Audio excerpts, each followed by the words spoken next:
niya ti maitulong miken ka po. Anong may tatabang ko sa imo? Unsay akong ikatabang nimo? Ngini makadabang na misal ka no. Sa anumang wika o dialekto, may tulong na darating sa iyo.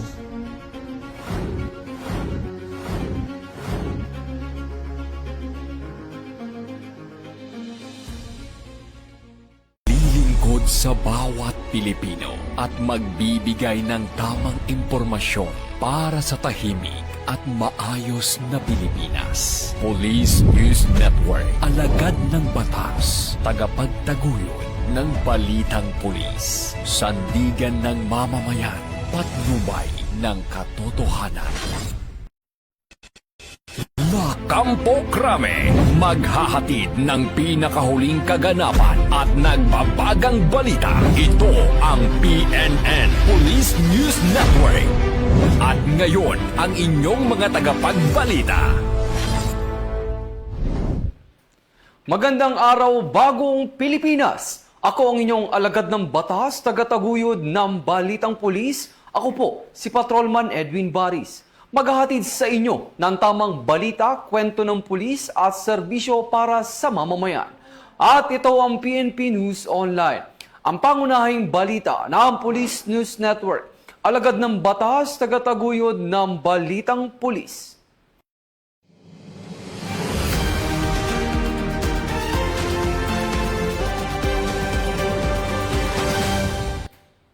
Narito mga balitang hatid ng ating mga PNN correspondents mula sa iba't ibang panig ng bansa.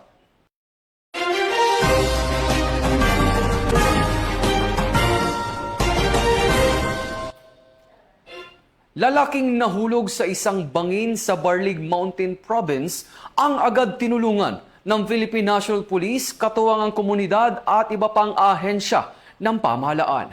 Magbabalita dyan si Police Corporal Katsumi Coffin.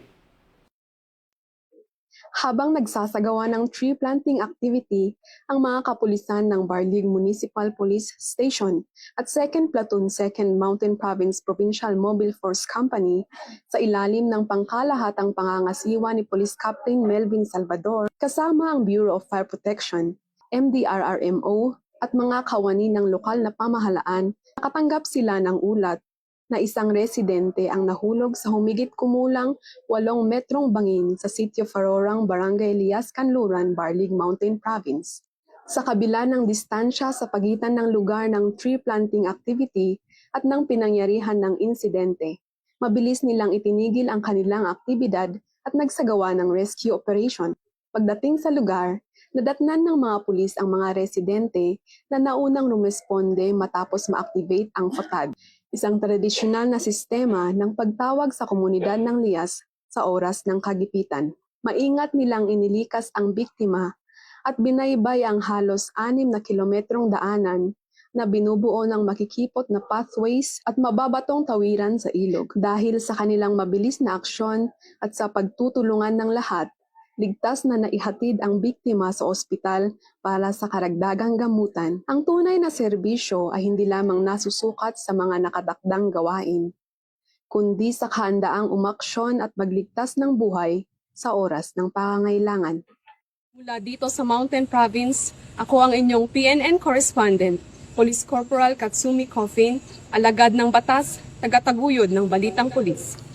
Maraming salamat, Police Corporal Coffin.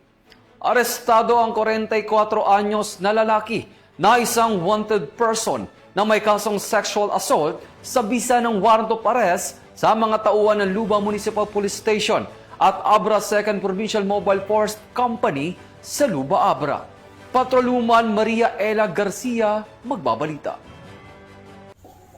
Matagumpay na naaresto ng Luba Municipal Police Station ang isang lalaki sa kasong sexual assault sa Barangay Lusong, Luba, Abra. Kinilala ang sospek na si alias Goryo, 43 taong gulang, may asawa, magsasaka at residente ng nasabing lugar. Ang nasabing sospek ay naaresto sa bisa ng warrant of arrest na inisyu ni Honorable Cristina Vergara Astudillo ng Regional Trial Court Branch 58, Bukay, Abra para sa kasong sexual assault kaugnay sa Republic Act 7610 na may nirekomendang piyansang nagkakahalaga umano ng 60,000 piso. Ang operasyon ay sinagawa ng pinagsanib na puwersa ng mga operatiba na pinangunahan ng Luba Municipal Police Station at 2nd Abra Provincial Mobile Force Company. Kasalukuyang nasa kustodiya ang sospek sa Luba Municipal Police Station para sa kaukulang dokumentasyon at tamang disposisyon. Patuloy ang Abra PPO sa kanilang dedikasyon na sugpuin ang krimen at tiyakin ang pananagutan ng mga lumalabag sa batas, lalo na sa mga kasong may kinalaman sa pang-aabuso at karahasan para sa isang ligtas at mapayapang bagong Pilipinas. Mula dito sa Abra Police Provincial Office, ako po ang inyong Police News Network Correspondent, Patrolwoman Maria Ella Garcia, alagad ng batas, tagataguyod ng balitang pulis.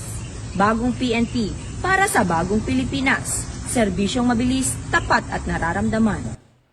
Maraming salamat, Patrolwoman Garcia. Nasabat ang mahigit 600,000 piso na halaga ng smuggled cigarettes sa dalawang magkakaiwalay na operasyon ng Police Regional Office 10 sa Lanao del Norte at Iligan City. 3 individual arestado. Ibabalita yan ni Patrolwoman Jane Rose Bohol. Kumpiskado ng Police Regional Office 10 ang mahigit 640,000 pesos na halaga ng mga pinaghihinalaang smuggled cigarettes at naaresto ang 3 individual sa dalawang maghiwalay na checkpoint operations sa Lanao del Norte at Iligan City noong Agosto 3, 2026. Sa unang operasyon, bandang alas 9:10 ng umaga sa Barangay Samburon, Linamon, Lanao del Norte. Naaresto ang suspect na nakikilala lamang sa alias na Waller, 27 anyos, at isang minor de edad na kapwa residente ng Zamboanga, Sibugay. Na-recover mula sa kanilang sasakyan ang 500 reams na Green Hill menthol cigarettes na nagkakahalaga ng 400,000 pesos. Samantala, bandang alas 10:50 ng umaga, sa Barangay Maria Cristina, Iligan City, naaresto naman ang suspect na nakilala sa alias na Rene, 44 anyos, residente ng Lanao del Sur. Na-recover mula sa kanyang sasakyan ang 300 reams ng modern cigarettes na nagkakahalaga ng 240,000 pesos. Kabilang ilang kontrabandong nakatago sa isang modified compartment. Nabigo ang mga suspect na magpakita ng kaukulang dokumento para sa legal na transportasyon at pagmamayari ng mga nasabing sigarilyo. Kasalukuyang nasa kustodiya na ng kani-kanilang police stations ang mga naaresto, habang nakatatdang i-turnover sa Bureau of Customs ang mga nakumpiskang kontrabando at sasakyan. Maaari silang maharap sa kasong paglabag sa Republic Act No. 10863 o Customs Modernization and Tariff Act. Mula dito sa inyong higalang pulis, Regional Office 10 Public Information Office. Ako ang inyong PNN correspondent, Patrolwoman Jane Rose Bohol, alagad ng batas, tagataguyod ng balitang pulis. Maraming salamat, Patrolwoman Bohol. Naging matagumpay ang paglulunsad ng Batang Pulis ng Paaralan o BPNP ng Misamis Occidental Police Provincial Office na ginanap sa Misamis Occidental National High School. Bahagi ito ng pagpapaigting ng seguridad ng PNP sa paaralan upang maiwasan ang anumang uri ng kriminalidad. Police Corporal Rapi Cobero sa report. This program gives you the chance to prove that young people are not just beneficiaries of safety. You are powerful builders of it. Be brave to speak up against wrong. Be wise to use social media responsibly. Be ready to help in times of need. Rest assured, the Misamis Occidental Police Provincial Office stands firmly behind you. Formal nang nilunsad nitong Hulyo 24 ng Misamis Occidental Police Provincial Office ang Batang Pulis ng Paaralan o BPNP pilot program sa Misamis Occidental National High School, Barangay Poblacion 1, Oroqueta City bilang bahagi ng pagdiriwang ng ika-31 Police Community Relations Month at bilang tugon sa pagpapahigpit ng seguridad ng mga paaralan laban sa karahasan at kriminalidad. Pinangunahan ni Provincial Director Police Colonel Rinaldo E. Maclang ang paglunsad ng programa Katuwang ang Oroqueta City Division sa pamumuno ni Ms. Lorena P. Serrano, CISO 6, Schools Division Superintendent at ang pamunuan ng Misamis Occidental National High School sa pangunguna ni Mr. Julito E. Mendonto, Principal 4, Coordinating Principal D10. Dinaluhan ito ng 121 student leaders na pawang mga section president mula sa grade 7 hanggang senior high school ng nasabing eskwelahan. Layunin ng programa na hubugin ang mga kabataan bilang mga katuwang ng paralan at kapulisan sa pagsusulong ng disiplina, anti-bullying, kamalayan laban sa illegal na droga, crime prevention at campus safety. Ayon sa Misamis Occidental Police Provincial Office, magsisilbing pilot implementation ng programa sa Misamis Occidental National High School upang higit pang mapalakas ang ugnayan ng MISOC PPO at ng sektor ng edukasyon sa paglinang ng mga responsabling kabataan at pagpapanatili ng ligtas at maayos na kapaligiran sa mga paaralan. Mula dito sa PRO 10 Misamis Occidental Police Provincial Office, ako ang inyong Police News Network Correspondent, Police Corporal Rapi P. Cubero, alagad ng batas, tagataguyod ng balitang pulis. Ng otoridad. At dumako naman tayo sa weather updates ngayong araw. Naglandfall na ang Tropical Storm Maymay sa bayan ng Masingal, Ilocos Sur. Patuloy na pinag-iingat ng otoridad ang mamamayan sa malakas na ulan at hangin. Yan ang balitang tinutukan ni Patrolwoman Rezalie Umalay.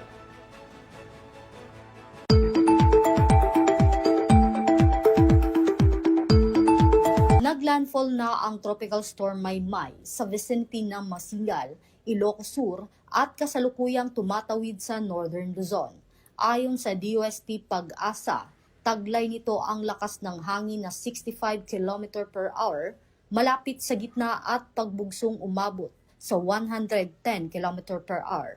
Naka-alerto sa Tropical Cyclone Wind Signal number 2 ang ilang bahagi ng Ilocos Norte, Ilocos Sur, Abra, Apayao, Kalinga at Mountain Province, habang signal number 1 naman sa iba pang bahagi ng Northern Luzon at ilang lugar sa Cagayan, Isabela, Quirino, Nueva Vizcaya at Aurora.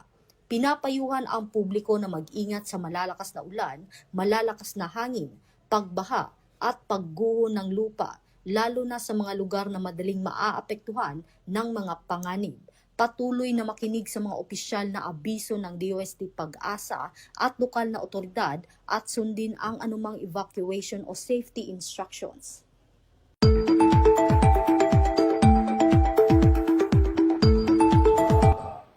Maraming salamat, Patrolwoman Umalay.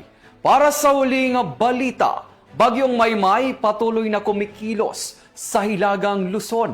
Patuloy na pinalalakas ng habagat ang tropical storm na nagdudulot ng matinding pag-ulan. Tinutukan niya ni Patrolwoman Dara Palogme.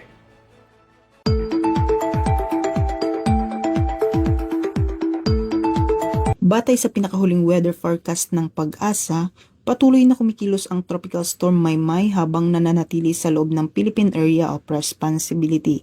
Pinalalakas nito ang southwest monsoon o habagat na nagdudulot ng malalakas hanggang matinding pag-ulan lalo na sa malaking bahagi ng Luzon.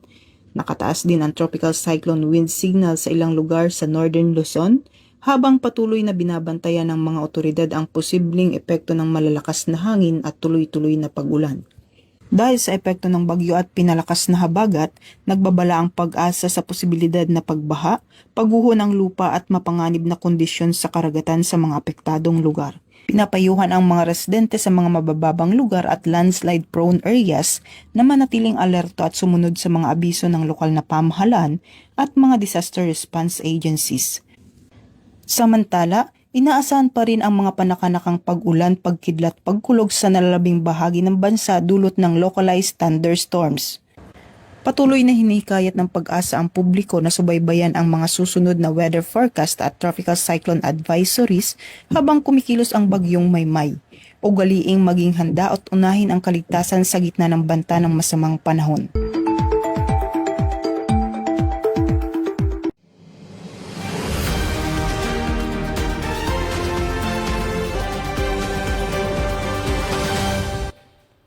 At yan ang mga balitang nakalap ng ating mga PNN correspondents mula Luzon, Visayas at Mindanao. para sa mas malawak at mabilis na ulat ng mga balita. Huwag kalimutang mag-like, follow and share sa aming official social media accounts ng Police News Network. Tutok lang sa aming YouTube channel para sa mga live stream at replays. At i-follow kami sa X account para sa mga real-time updates at Facebook account ng Police News Network. Manatiling mapagmatyag at laging alamin ang totoo. Sa ngalan ng pamunuan ng Philippine National Police, sa panguna ni Chief PNP Police General Jose Melencio C. Nartates Jr. at sa pamumuno ni President Ferdinand Bongbong Marcos Jr., kami ay maglilingkod sa bawat Pilipino at magbibigay ng tama at balanseng balita. Mula rito sa tanggapan ng tagapag-ugnay ng Pambansang Pulisya ng Pilipinas, kami ang inyong alagad ng batas, tagataguyod ng Balitang Pulis. Ako ang inyong tagapag-ugnay, Patrolman Edwin Baris. Maghahatid ng tamang balita, kwento ng pulis at serbisyo para sa mamamayan. At ito ang PNP News Online. At ito ang bagong PNP para sa bagong Pilipinas. Serbisyong mabilis, tapat at nararamdaman.